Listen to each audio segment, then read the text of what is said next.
story you're about to hear is true. Only the names have been changed to protect the innocent. Fatima Cigarettes, best of all long cigarettes, brings you Dragnet.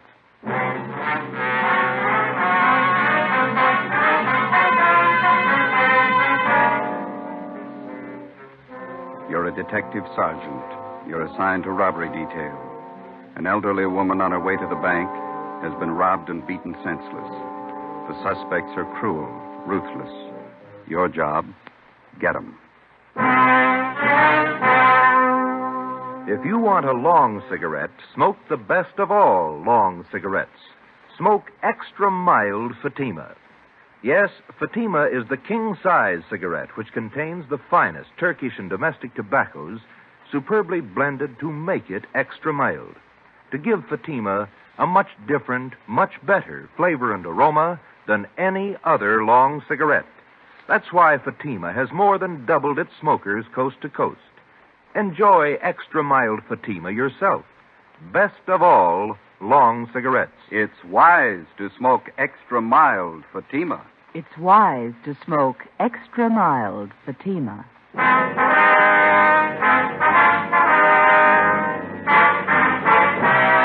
Dragnet, the documented drama of an actual crime. For the next 30 minutes, in cooperation with the Los Angeles Police Department, you will travel step by step on the side of the law through an actual case transcribed from official police files. From beginning to end, from crime to punishment, Dragnet is the story of your police force in action. It was Saturday, August 9th. It was hot in Los Angeles. We were working the day watch out of robbery detail. My partner's Ben Romero. The boss is Ed Walker, captain of robbery. My name's Friday. It was 10:14 a.m. when I got to room 27A, robbery detail. Hi. Hi. Hello, Joe. Hi, Win. How is he? Won't know for a while. What'd the vet say? Thinks the dog picked up some kind of poisoned food. Oh, that's too bad. Sure hot. You got a penny? Yeah. Yeah, there you are. Thank you.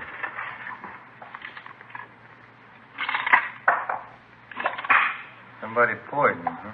Yeah. That's what the vet says. I never could figure why some people poison dogs. I don't understand some people not liking animals, but I can't see why they poison food and then just toss it around wholesale loss. You know how I feel about that dog of mine. If anything happens to him, I don't know what I'll do. Oh, he'll be all right. Those vets can do wonders these days. I sure hope so. They told me to check back with him about noon. I'm about to melt in this heat. Yeah, doesn't seem to be any air at all. Well, tomorrow's Sunday. Guess I'll just lie out in the backyard. It's going to be good to just loaf around and read the Sunday papers, huh? It's a hot shot. I'll take it. My wife wants me to get out and get a little color. She says I'm better looking with a tan. She ought to know. All right. Wait till you get married, Joe. After so long, it gets so you believe everything they tell you. Here's one to roll on. Yeah? Robbery and shooting. Victim's car was stolen. You want to get on it? Right, let's go, Joe. Bank job. Don't make any plans for Sunday. 10:53 a.m. Ben and I pulled up in front of the Union Trust and Savings Bank at Melrose and Logan. We made our way through the usual crowd that was milling in and around the bank. We spoke with the manager, a Mr. Bill Fore. He told us that he didn't see the actual robbery. The victim was taken in the parking lot next to the bank. Her name was Myrtle Shaw, a longtime customer of the Union Trust and Savings. Fore told us that she always did her banking at the same time each day, around 10 in the morning when the bank first opened. He said she was the proprietor of Myrtle's Cafe, 4 doors west of the bank. Let us through, please. Sorry, let us through here. Officer, over here. Yes, sir. Friday and Romero, Central Robbery. Did you answer the call? Yes, we did. Freeman and Welsh, Unit 13R. Ambulance just left. Victim didn't want to go to Georgia Street. Said she wanted her own doctor. Okay, is she inside the cafe? Yeah. Let's go in, Ben. Are you Freeman? No, I'm Welsh. Freeman's inside. See if you can clear this crowd a little, will you, Welsh? Right. Thank you. All right. You've seen everything now. Now, let's move along. Come on. The clock on the street there.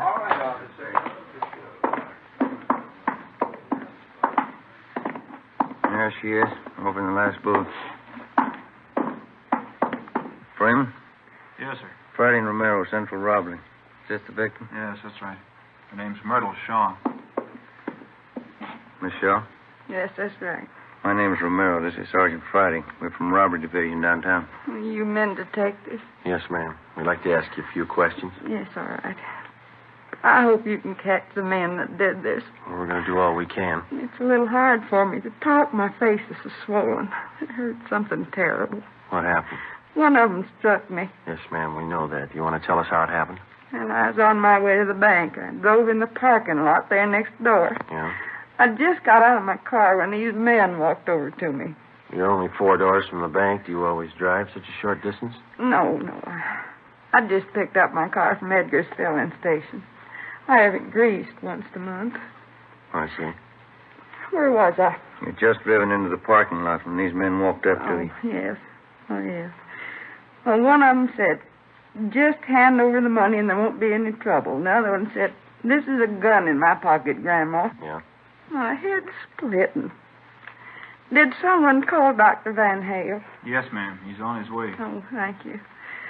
Well, I carry my day's receipts in a cloth bank bag. I had it in my purse, and I wasn't sure if they knew I had any money. Yeah? I told them I didn't have any. And I was going in to draw some out, and one of the men said, look, old-timer, we don't want to get rough. Just hand it over. We know you got it. What'd you do? Well, I turned and started to walk away, and I saw this one man's arm flash out of his pocket, and then something hard like a rock struck me on the side of the face. Must have slugged you with his gun. Oh, yes, it couldn't have been his hand. I don't think he could have cut my face like this with his hand. You should have let them take you to the emergency hospital. No, I don't want to go in an ambulance. I want my own doctor. He'll know what to do. The ambulance crew gave her first aid. She wouldn't let him take her. Mm-hmm. Thanks. Miss Shaw, would you know the men if you ever saw them again? Well, I think so, yes. One of them looked like the worst kind of a hoodlum. And then they got your money, huh? Oh, yes. And they tell me they got away with my car, too. How much money did you lose? $116.23. Do you own this cafe? Yes, I do. It's a small place, as you can see. I do all the cooking and serving up to 11:30 in the morning. Then I have a college girl that waits on tables in the afternoon and evening. Do you think those men have ever been in here in the cafe? No. Have you ever seen either of them before? No, I never laid eyes on them before today. How about the girl who works for you? You think she's ever seen them before? I don't know. You can ask her. She should be here soon. What time is it now? 11:20. Yes, she'll be along any minute. Oh, I wish there was something to stop this aching. We know you must have a lot of pain, Miss Shaw, but we've got to ask a few more questions so we can get right on this. Yeah, I understand. I'll tell you all I can. Ben, do you want to get the dope on the stolen car and a description of the man? I'll call the office. Right. Say, is there a payphone I can use here, Miss Shaw? Yes, right over there behind the fountain. Thank you. Do you need change? Yes, ma'am, I'm afraid I do. I'll just help yourself in the cash register there. Thank you.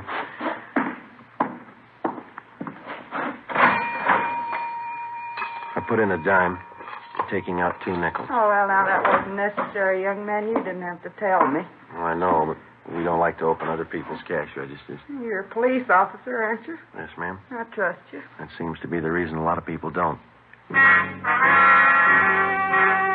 I called the office, and as fast as Ben repeated the information, I phoned it in. The detailed information was broadcast to all units. The stolen car was a 1946 green Ford sedan, license number 1X-ray 1898. All units were instructed to be on the lookout for the car, and if found abandoned, to notify robbery detail immediately and keep the car under surveillance until we arrived. I called in a description of the suspects and the fact that the money was taken in a cloth bag stamped Union Trust and Savings. Myrtle Shaw's doctor arrived, and she was ordered to bed for rest and treatment.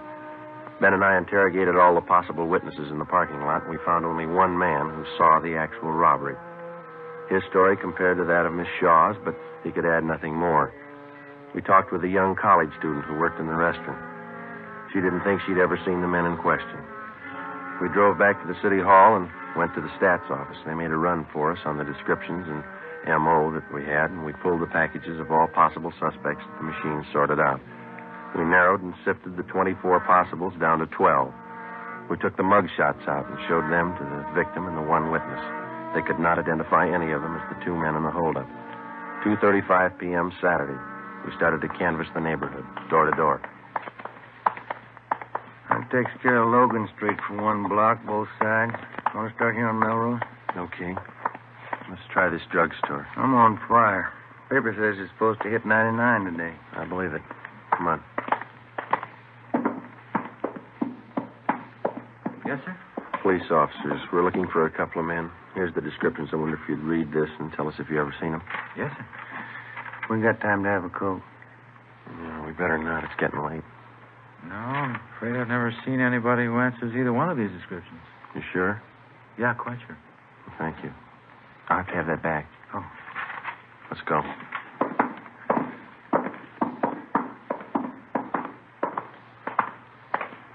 Is it just my imagination, or does it seem to be getting hotter to you? Talking about it doesn't help. I've tried ignoring it. That don't help neither. Let's try this bakery. How do you do, gentlemen? All right, police officers. Wonder if you'd read the two descriptions listed here and tell us if you've ever seen either of these men. Yes, of course. No.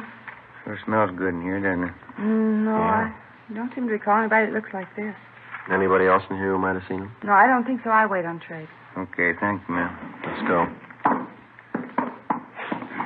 That smells just like good old apple pie, doesn't it, Joe? We're baking Danish coffee cakes at the moment. Oh. The next place here is a plastic factory. Yeah, looks like they're closed. Half-day Saturday, I guess. Somebody in there cleaning up. Guess he didn't hear me. Oh, here he comes. Yeah. A lot of money in this plastics business. Mm-hmm. Really came into its own during the war, didn't it? Oh, yeah.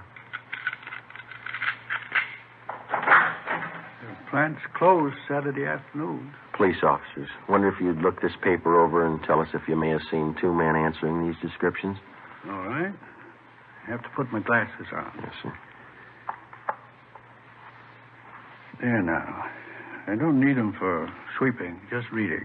All right, here you are. Mm-hmm. What do you think? What was that? I said, what do you think? Have you seen him? Well, I don't know. How do you mean? I'm not sure yet. Hmm? I'm not sure. I may have seen one of them. How about the other one? That's what I mean. Yeah. I don't know about the other one. But you do remember seeing one of them? I might have seen both of them. But you're not sure. I don't know. Well, do you want to tell us what you remember about the one you did see? Oh, don't you want to know about the other one, too? Well, yes, sir, we do, but I understood you to say that you didn't know about the other one. No, I don't. Well, you just tell us what you know, then. Then you want me to just forget about the other fella? No, sir, but if you don't know, it's all right. I might know. Yeah? I haven't read about him yet. Oh. You asked me a question just as I finished reading about the first one. I was just starting on the second one at that time. Yes, sir, sorry. What was that you asked me? Wasn't important. Then I'll read about the second one. Yes, sir, thank you. Mm-hmm. Yeah, I seen them 2 or 3 days ago, both of them. In this neighborhood? Yes, sir, right around back in the parking lot. They work here? No, sir, they don't. Seems to me I've seen them a couple of times. What were they doing? I don't recall. I just remember I've seen them. You sure? Yes, I'm positive. One of them had on a brown suit, the other gray, just like it says here. The descriptions fit all right. You have any idea where these men might be now? No, sir. We're investigating a robbery. We want these men for questioning. I wish I could help you more. I do know I've seen them, but that's about all. I don't know their names. All right, sir. What's your name? Seth Williamson. We'll leave you one of our cards, Mr. Williamson. If you see him again, appreciate you letting us know. Yes, sir. Sure will. Let's go, then. Wish we had something more definite to go on. If we just had a picture of the guy. Yeah, it'd help. There's a vacant lot in the corner. Finishes out this block. All right. Let's double back on the other side of the street. Right. Sure hot. 4:30 p.m. We continued knocking on doors, checking every place that was still open or showed any activity Saturday afternoon. We talked with hotel managers, janitors, and cleanup men at the different factories or business establishments.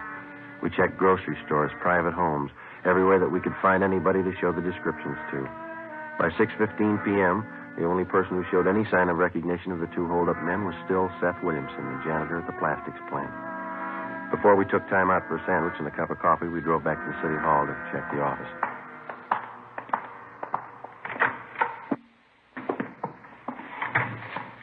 Hi, Friday. What do you say, Marty? A couple messages for you here. Thanks. What's the matter with you, Romero? I'm dehydrated. That sun almost fried me.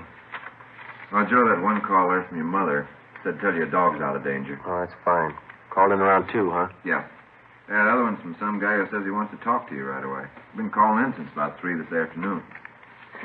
Seth Williamson, eh? Called 4 times. Yeah. Said tell you he'd wait at that number there. They heard from you. I'll call him right now. Been hot downtown, Marty? Pretty warm, yeah. Any kickback on that stolen car? No, not yet. Benson Plastics. This is Sergeant Friday, Police Department. Oh, yes. I'm glad you called me back. I think I've got a little more information for you. Yeah? Those 2 fellas you were looking for, did you find them? No, not yet. Well, I just remembered what they were doing out back there in the parking lot. Yeah? They were taking pictures Of what? of the 2 girls that was with them. I remember now. There were 2 young women with them. One was a blonde, and the other I don't recall. How were they dressed? The blonde had on a white shirt of some kind and a black dress. That's all I can tell you for sure. Who was taking the pictures? First the fellas took the girls' picture, and then the girls took snapshots of the fellas. Thank you very much, Mr. Williamson. Oh, it'll help you. Yes, sir, it will. Goodbye. Goodbye. What do you got? They've had their pictures taken. Yeah? Let's find the prints.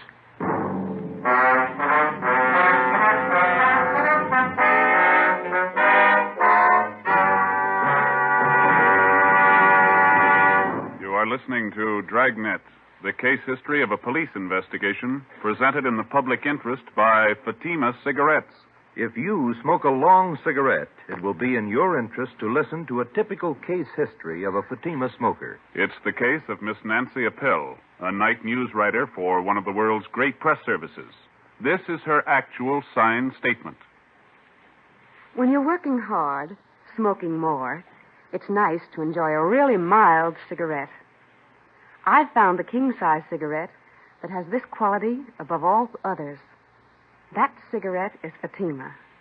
Because it's extra mild, Fatima is always more enjoyable. That's why I agree. It's wise to smoke extra mild Fatima. And more smokers agree to that every day.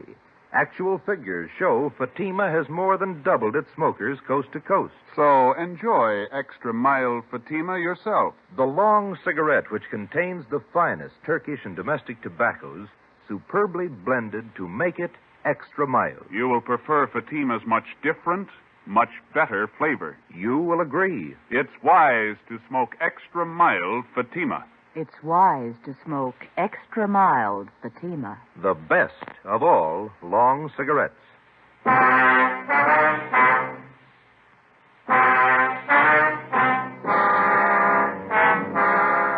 Ben and I figured if we could possibly turn up the photographs that had been taken, we'd have something more definite to go on. We still had a lot of doubts. Maybe the janitor, Seth Williamson, was wrong. Maybe there were no pictures. If the snapshots had been taken, maybe they were still on the camera, undeveloped. With any kind of fast service and processing, the photos could have been picked up by now. We figured it was worth the chance and the time involved to check the lead out. All we had was the victim's scant description of the 2 hold-up men, and if we could possibly turn up pictures, it would help a great deal. If Williamson was right, we'd have another lead, the 2 girls. 6:40 p.m., we started checking drugstores, going through all prints that had not yet been picked up by the customers. We'd made the rounds of all the drugstores in the neighborhood earlier in the day, but we double-checked the descriptions of the 2 men with the personnel in each store. By 9 p.m., we'd checked out 10 drugstores and found nothing. We were going on the hunch that the photos would most likely be dropped off for processing somewhere in the immediate neighborhood. It was only a hunch, and we were running out of drugstores. Police business. We'd like to go through your photos that have been left for developing. Yes, sir. Here's the box right here. Oh, thank you. I'll take half. Not very many this time, huh? Oh, don't forget to check the negatives, too. Sometimes they don't print them if they're bad. Yeah, I know. No, nothing in this one. People sure take a lot of pictures of babies, don't they? Yeah. Nothing. These are sure fuzzy. Pictures at the zoo. Pictures of Yellowstone.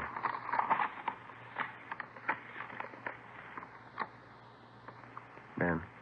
Yeah? Pay dirt, maybe. Let me see. 2 guys. 2 girls. One's a blonde, white blouse, dark skirt. Look close. And let's see. Left by a Marion Lang, 223 East Bixel. Well, Claire. Yes, sir? You want to double check us on this envelope? Yes, sir. This date and time right here, 3:30 p.m., August 6th. Yes, that's correct. That's when the films were left for processing. 3 days before the robbery. Did you ever see this woman in the picture before? Let me see. This Oh, one? yes. Yeah. She comes in here quite often. Miss Lang is her name. How about these men or this other girl here? No, I've never seen them. When were these prints supposed to be picked up? I waited on her. She told me she'd pick them up Friday, yesterday. Well, we'll have to take these photos along with us. They'll be returned. All right, sir. How will I explain this to Miss Lang? If this is the right address, you won't have to. Before we left, we called the office and had a stakeout placed in the drugstore in case Marion Lang tried to pick up the photos. We checked the address she gave on the envelope, 223 East Bixel. It was a small apartment building near the corner. The manager told us that Marion Lang had moved out the morning of August 9th, the day of the robbery. She left no forwarding address. The manager knew nothing of the other girl or the men in the photos. We checked with Myrtle Shaw, the victim. She positively identified the two men as the ones who robbed and slugged her. She knew nothing of the two girls. Hadn't seen them before. We put out a warrant on Marion Lang and gave the photos to Lieutenant Frank Cunningham and the Record Bureau. Monday morning, August 11th. Morning, Frank. Hello, boy. Any record on the guys? Nothing we could find, no. I'm having copies sent out right now. Kind of thought maybe if we came up with pictures, we'd be halfway home. Maybe we are. How do you mean? I had Tony make some blow-ups from the negatives. Full of grain. Probably taken with a cheap box camera of some kind, but it might help. What'd you find? I just checked the enlargements. They're still in the wash, but I think we got something. Let's go over the photocopy. All right.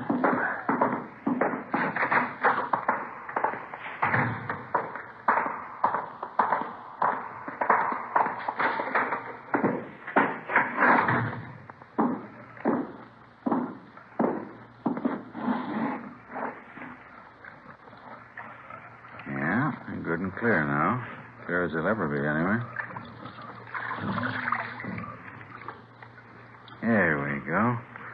I had 16 by 20 enlargements made. This will show you what I found. Yeah? You guys take a good look at the face of this one man here.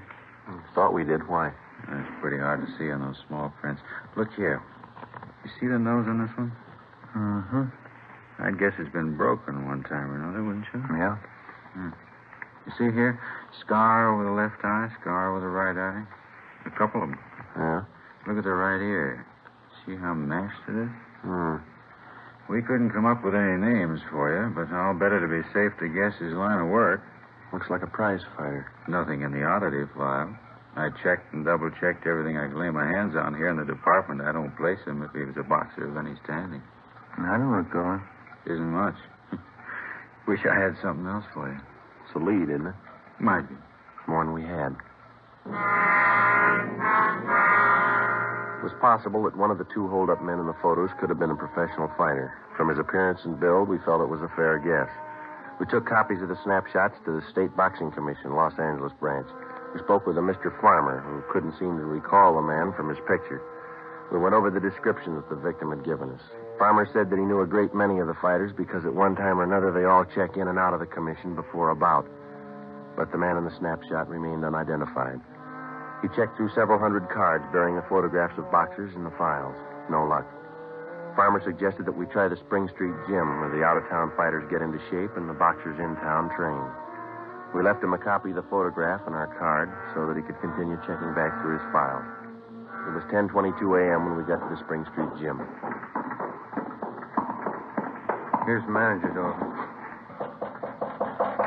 Come in. You the boss here? Yeah. What can I do for you? Police officers. Yeah? We're looking for a man we think might be a fighter. I wonder if you can help us out. Sure try. I'm Sergeant Friday. This is my partner, Ben Romero. Hi. My name's Charlie Coleman. Here's a couple of photographs for you to look at, Mr. Coleman. Mm-hmm. Have you ever seen this fellow on the right? Let's see here. Let's walk over by the window, get a little light on him. Wait a minute. Used to work out here all the time a couple of years back. Name's Billy. Marshall. Yeah, that's right. One of them named Billy the Kid Marshall. Is he still around? Oh, gee, I couldn't tell you. It's been a good 2 years since I seen him up here. Any idea where we might locate him? I doubt it. Used to be a Benny Farber stable. Benny's been east now over a year. Let me check back through my locker listings. Maybe I still got something on it. Let's see. Out cards. Yeah, that's what we want. Let's take them over here by the window where we can read them. As I recall, Marshall wasn't much of a fighter. Father nursed him up through the prelims, got him to the semi-windups. He started hitting the bottle. Played the dames. Oh, yeah, here we are. Can I see that, please? Oh, sure. Here's that. Thank you. Billy the Kid. Big, beefy boy. Real sucker for right cross. 1637 Carver Avenue. That's the last address you got on him? Whatever the card says, yeah. Real sucker for the old right cross. Thank you very much, Mr. Coleman. You're welcome, boys. Anytime. What's he done? We just want him for questioning. Oh, I see. If you should hear from him, don't tell him we're looking for him. Let's go. Thanks again. What do you think he did wrong? I don't know. How do you block a right cross?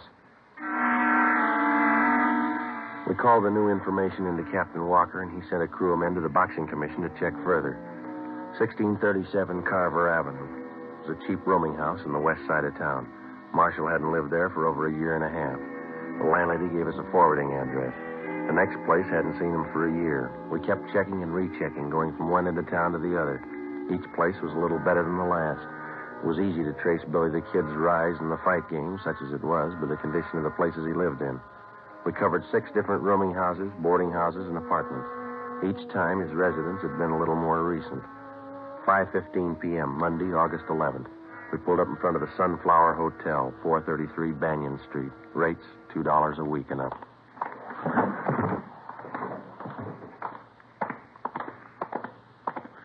Nobody at the desk. I'll ring the bell. How do you do? Police officers. Have you got a Billy Marshall registered here? No, no one by that name here. You take a look at this picture. Either one of these men live here? Oh, sure. That's Tom Green and George Martin, room 9. They in now? I could buzz their room and see. No, never mind. Room 9, you said. Yes, sir, that's right. Let's go.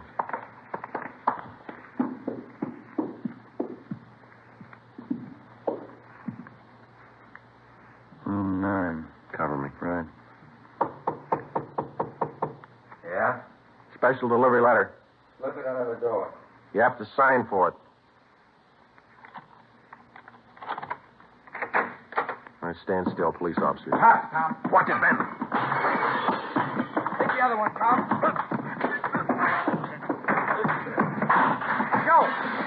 Joe, look out. All right, hold it right there, Marshal. Get over there against the wall. You, get up. Go over there with him. Move. Give me a hand, Joe. I'll help you up.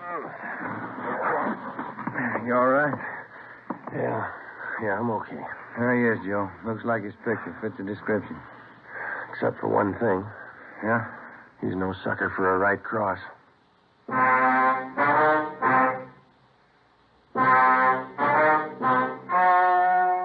story you have just heard was true. Only the names were changed to protect the innocent.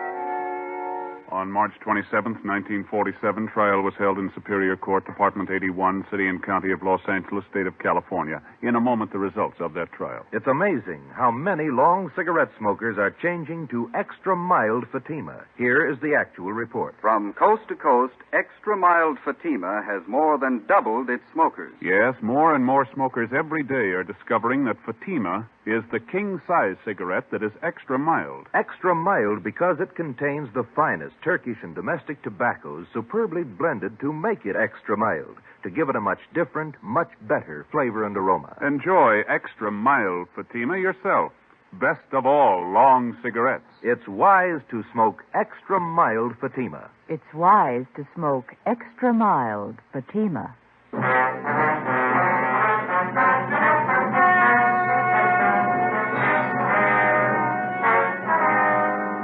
Both William Marshall and his accomplice were found guilty of armed robbery and grand theft auto and are now serving their terms as prescribed by law. You have just heard Dragnet, a series of authentic cases from official files.